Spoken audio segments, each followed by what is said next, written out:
Twisted Build Speeduino and Wideband update. So, as I have said prior videos, I've been working on these Speeduinos and I haven't stopped, even though I pumped out a video about the Wideband stuff I've been bringing to market. And anyway, this is the first customer unit ready to go out. I plan on shipping it tomorrow morning. And you can see I got the connectors kind of plugged in for right now. But this one is for Calvin Nelson. And the funny thing is like I'm selling these for the GMLS engine. This isn't going on GMLS. Actually, the first two aren't. This guy is going on Calvin Nelson's Studebaker 4200 straight 6 GM engine that's turbocharged. And I'm excited as all get out for this. There is some aftermarket support for the GM 4200, but not a lot. There's no budget support whatsoever for budget PCMs. So, and this guy right now, once I get them on my website, which should be, I'm guessing, within the next couple of weeks, you'll be able to order. I'm gonna have, I think, 5 on order for $330, and once I get them where I'm actually stocking them, I'm gonna have 6 months introductory, so probably until June of next year, I'm gonna say they'll be at the $330 price point. After that, they're gonna bump up to $400 from there on out, just because of the fact of how much features packed this Speeduino is. Anyway, going back a case on point, he wants to do Speeduino testing again with his Studebaker. And this is all feature packed. It has the variable valve timing, which you can't do with like a micro squirt, which is the other budget-minded ECU for that thing. Pulse width modulated idle control. It has boost control. A couple other odds and ends. I'm actually going to insert a photo here in the video of the Studebaker. It's a very, very clean build. I'm pretty sure he's gone 9s in it, and Calvin, I'm sure, will correct me if I'm wrong, but I'm almost positive he's gone 9s in that Studebaker with the 4200 straight 6. So I am unbelievably excited for this. I have been for a while, and it's kind of been a pain. I've been a little slow with getting in this unit or getting this unit going, but I wanted to be 100% positive she was good to go, and everything's great. So that'll be headed out in the mail tomorrow morning to his place. And he will give us also an honest review on it, what he thinks or likes, dislikes, whatever. I mean, I don't want him to hold anything back. So, the mainest thing for me was getting the case redesigned, which I'll show you here. So the case, before with my old case, I had it set up where this very bottom piece, which is actually thin, it's only like 2mm thick, which I'm saying metric. I'm sorry, I had to design this in metric. It's only 2mm thick. And I didn't like the fact that it looked like it could snap off. So I changed the board design to where the mount is actually on the case itself. So I don't know if the phone will focus. Here we go. So you can see right there the line of the base, and it's actually L-shaped right there for the mount. So the mount is a nice heavy-duty thick mount, and it goes right, or it's molded right into, or printed I should say, right into the case of the unit. It's a four hole setup. Focus. There we go. So the top end of the holes is kind of, I mean, the printer has no support there. 3D printer people will know what I'm talking about. I'm not putting any support there for that hole. It's printing over the hole blind.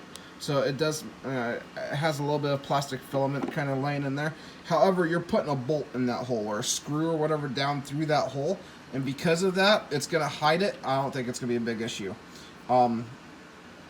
It's not, I mean, this is as close to perfect as I could get. You can see, like, being 100% honest, you can see this little part right here is a little beveled and not perfectly flat. I don't think that's going to be an issue. Same way like over here, so just the corners. But overall, it seems good to go. So, it's nice. It took 5 prints to get this perfected. I actually ended up adding 2 more screw holes, so it's got 6 holes holding this base on. And then you can take out, once you get the base out, you can take out this Speeduino.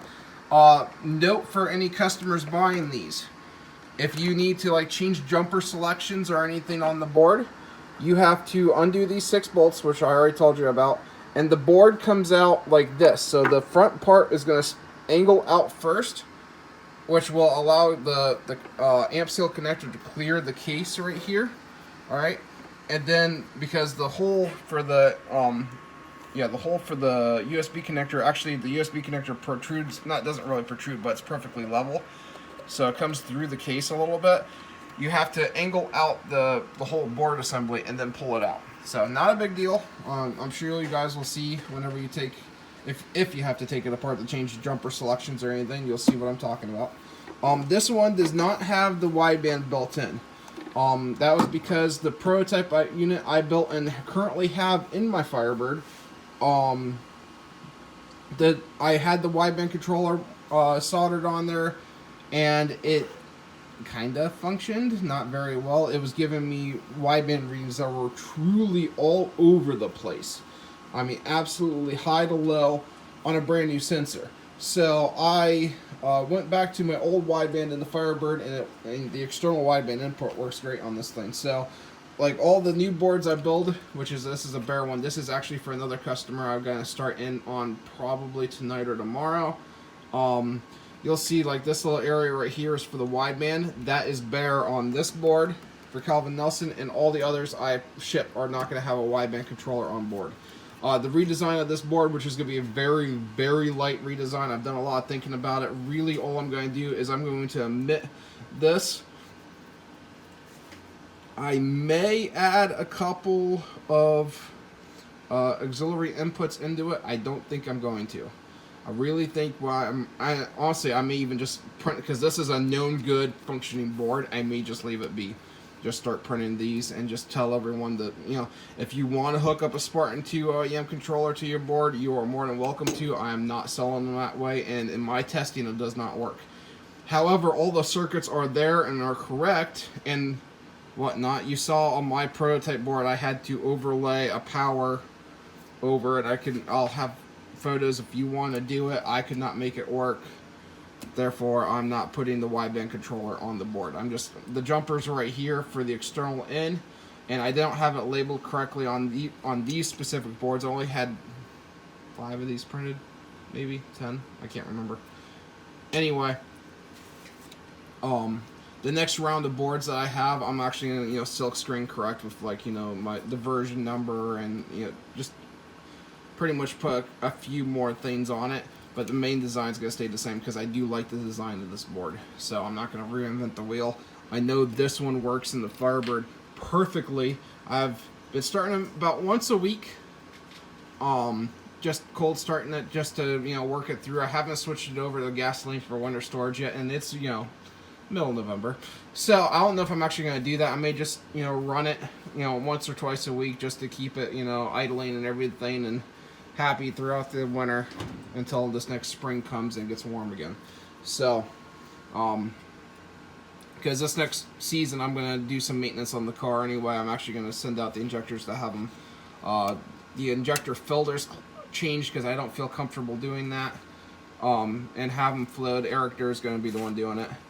I would do it myself. You guys see me on my channel, I have my own flow bench, but I do not feel comfortable changing the injector filters on these injectors, so I'm just gonna have them do it. Anyway, getting back on track. I know that board's good. It's nice and durable. It's been great in my car. Been running it now for 2 months, maybe 3. Can't remember, something like that. I think it's at least been 2 months, and it's been great. So, I'll be putting these together. I believe I have 5 left for general buying, because I'm saving one for myself for my S10 build.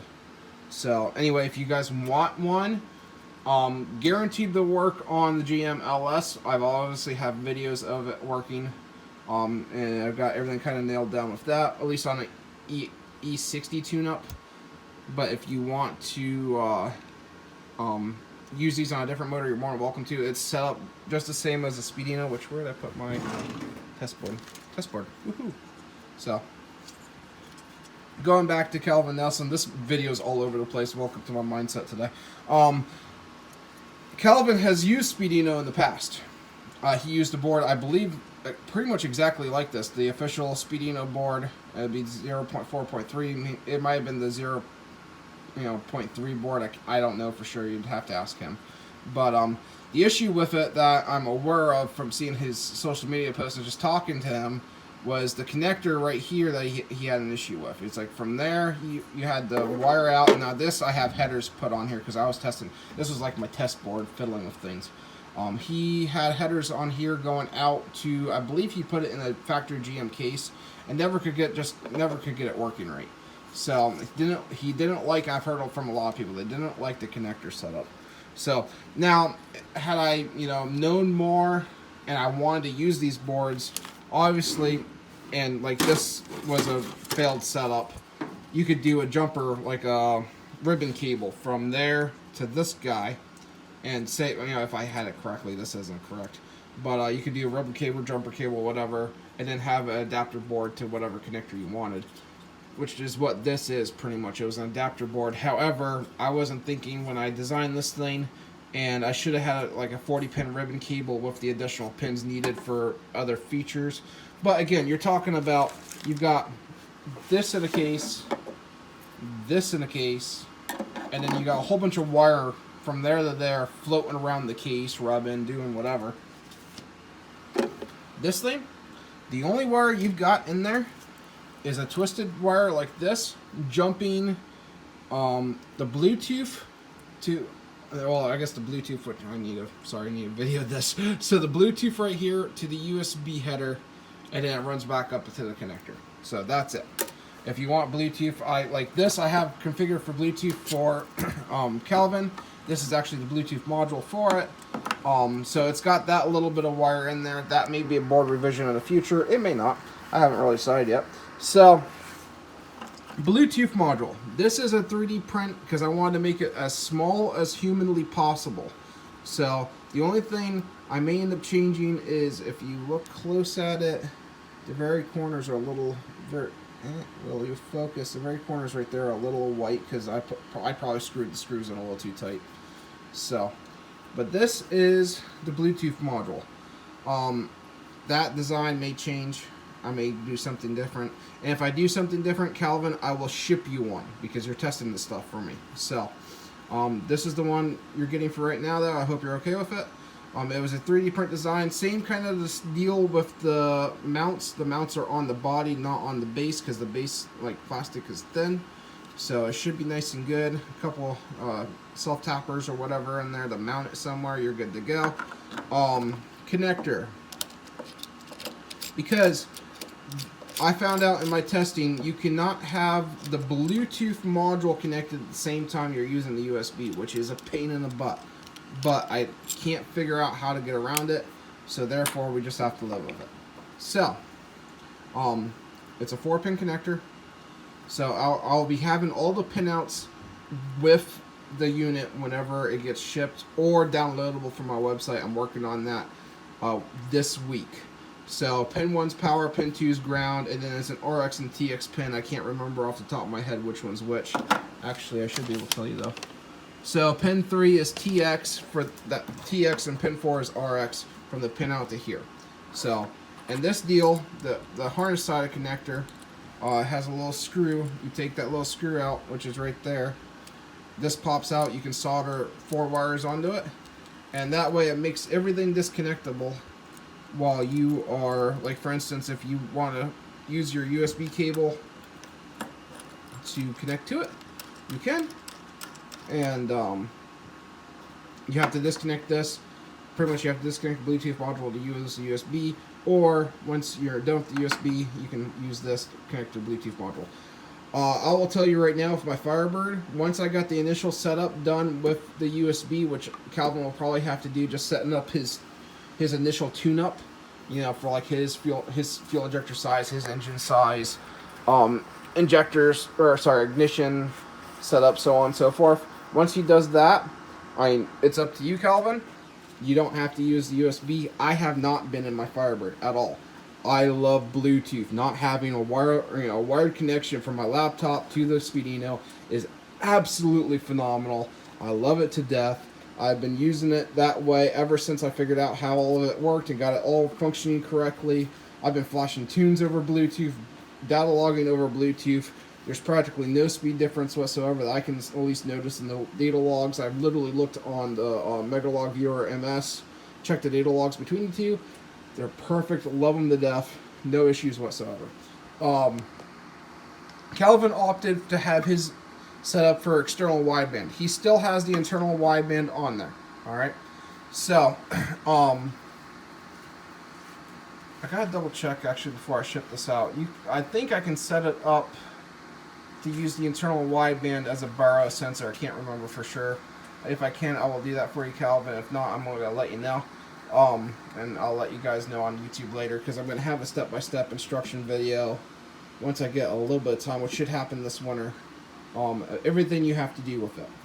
But as you guys have seen before, connectors are nice and easy. They literally, I'm going to do this one-handed because I got my phone on. So literally just pop down here, pop it off, boom, connector comes out. So connector, see that white little pin there? Let me grab a dirty screwdriver here. So you just press down on that pin, you hear it snap. Now you can press pins in and out as you will from the back side of the connector. And I got a roll. So these are the connectors. So I'm gonna put them in a different baggie, and you'll get 80 of these. That's a 60 pin connector between the two. You get 20 spares. Anyone who buys one of these units will get 20 spares. That way, if you make a mistake or whatever, it's not a big deal. But as I said, you pop that little pin out, then you press these in and out. Now, if you're putting this together and like, wait a minute, why is this not going in? It's because you forgot to press the white pins back down on this side. So you see the big wide pin right there, focus. The big wide pin right there is the release. These two are to you reattach pretty much, or reconnect. So you just have to press them both down. Small little screwdriver. So you hear the click. Sometimes they'll both click at the same time. It looks like this one did. Sometimes they won't. You have to press, work them both down. It's not hard at all. After that, just press it in and go click, and you're done. So nice weather pack. Let me get this back off. You can see nice weather seal connector, which again, a weather seal connector right now on a Speedyino that's not watertight. So obviously, because you got the hole right here for the onboard map, it has a 2.5 bar onboard map, and then the hole back here for the USB. Eventually, I want to make a complete watertight version of this, because I'm using waterproof connectors. I might as well make the whole unit waterproof. That's coming. It may be a year, it may be 6 months, not totally sure. It is coming. So what else? I guess that's everything on the unit going out tonight, tomorrow morning, shipping out tomorrow morning for Calvin Nelson.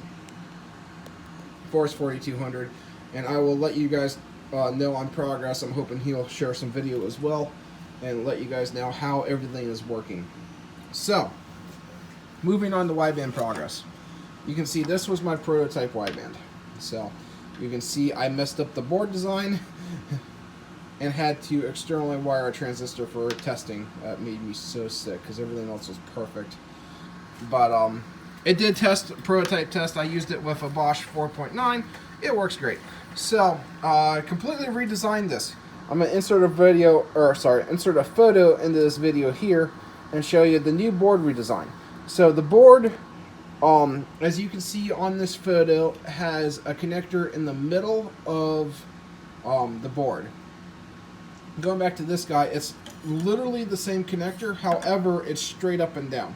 So instead of the 90 we have here, it'll be straight up and down, and then all the components are around the connector.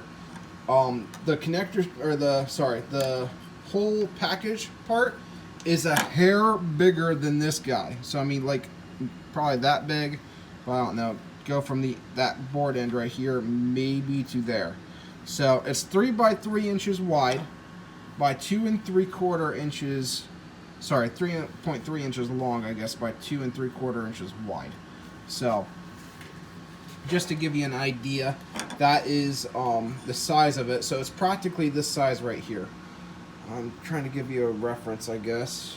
Well, here's my not prototype, but my testing Mac valve. That's a 3-port Mac valve beside my wideband controller, just to give you an idea for size. So, anyway. Then this whole connector deal is moving up here. So it's going to make it even, a little bit more compact than what this would have been. So I'm doing that because I didn't really like the way this was set up at all. It snaps into the board like that on this side and this side too. The downer is the straight up and down one doesn't screw to the board either. It has like this little part right here has little plastic indentations to orient it, but it doesn't actually screw to the board. However, the 14 solder connections to the board should be more than enough to hold it together. The plastic housing I'm going to probably end up printing for it is going to screw in, right here on this side when this is up on it. And the board will just be mounted to this. This will be mounted to the housing, and that'll be at the end of it. So 14 pins, 6 of them are for the wideband sensor itself. You got power, 2 grounds. You got 2 wideband outputs, so 0 to 5 volt wideband outputs. That's 10 to 20, 10 to 20 AFR, 0 to 5. If you're using the gas scale. And then you got 2 simulated narrowband outputs. I figured for the guys running, running a wideband controller on, say, a factory PCM, like a factory like P01, P58, whatever, GM, LS, PCM, or whatever, that need 2 narrowband outputs to make the the closed loop stuff happy. This will have it on 2 pins, narrowbands out, and you can go out to there. 2 wideband outs. My idea behind that was 1 going to your, say, aftermarket ECU, like my Speedyino, or, your factory PCM if you're using like the AC pressure switch input, or pressure sensor input, I should say, or, like the EGR pressure sensor input, or whatever. Or, the second one, so you got 1 for that, and your second one would be for like a 0 to 5 volt gauge, which is another idea I have coming. So, you guys know of my simple dial boost. I'll throw up a screen grab here off of my boot screen, or whatever screen I decide to put in this video. So you can see this in this screen how it's a nice display, and you can see that display in all kinds of lighting. The lighting isn't an issue, like, run on a sunny day or whatever. You can see it clearly.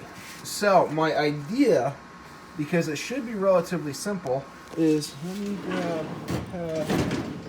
Hold on, I'm just grabbing some stuff. I wasn't prepared for my video, imagine that. So I've got a gauge, here it is. So, this is a 3D printed gauge bezel, alright, for an OLED. I don't know if you can see it in there. You see the cutout in there? This is really, this is the Chinese cheap plastic that the printers come with.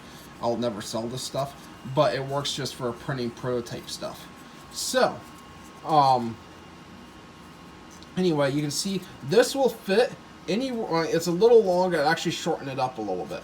But this will fit anywhere you can put an oil pressure gauge. So like an A-pillar, or, those little 3D old planes that they have, like, battery voltage, temperature and whatever, oil pressure or whatever. You can fit this in that size. This will fit in the same holes. So my idea is to put the OLED in here, and then on the back side of it hook up, I'm hoping either a Tinsy or something small, Arduino mini, micro, I'm not sure yet, I haven't gotten that far yet, but pretty much take the 0 to 5 volt input from here into that, convert it to the AFR, which would be 10 to 20, and then display it on that screen. Try to make it as absolute cheap as possible, so that way I also will be selling my own AFR readouts.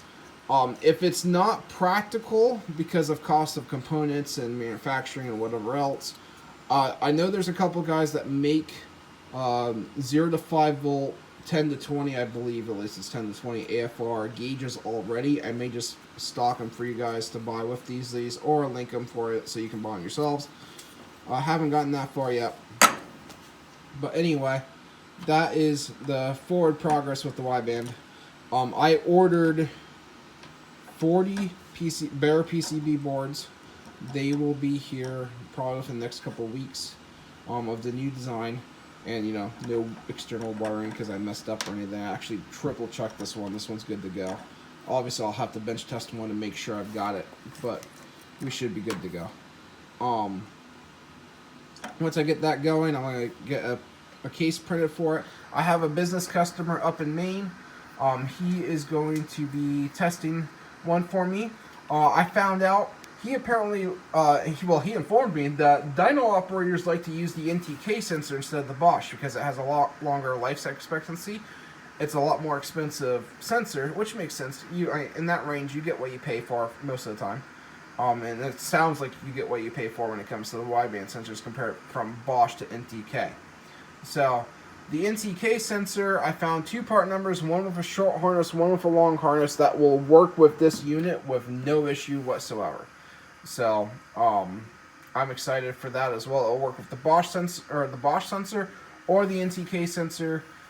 It's the 4.9 style or the 4.9 LSU style. No free air calibration required. You just hook everything up and go to the races or dyno or whatever. So because of that, you will be able to just, as I said, hook it up and go. So I'm excited for that. I'm excited to bring these out because like with the boost controllers and whatnot, you know, there's a little bit of a limited market there. You know, it's only for guys with, you know, turbocharged cars normally.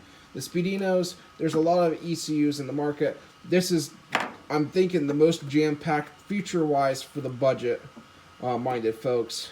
So I'm excited to bring those to market. And then the widebands, you could use a wideband on a naturally aspirated car to tune them, supercharged, turbocharged, you know, nitrous, you know, so on and so forth. And because of that, I'm very, very excited to bring these to market as well. So I'm bringing my my helper up on speed with things. So I know you guys have seen my dollar boost stuff has normally been out of stock on my website. I'm hoping to get a couple built up. I've got this order going out. I've got two more that I've already been paid for that I need to build and get going now that I finally have everything figured out, 100% ready to go. And after that, I want to build, I'm guessing I'm probably going to just stock one in my store for now, one of my Speedyino ECUs for now.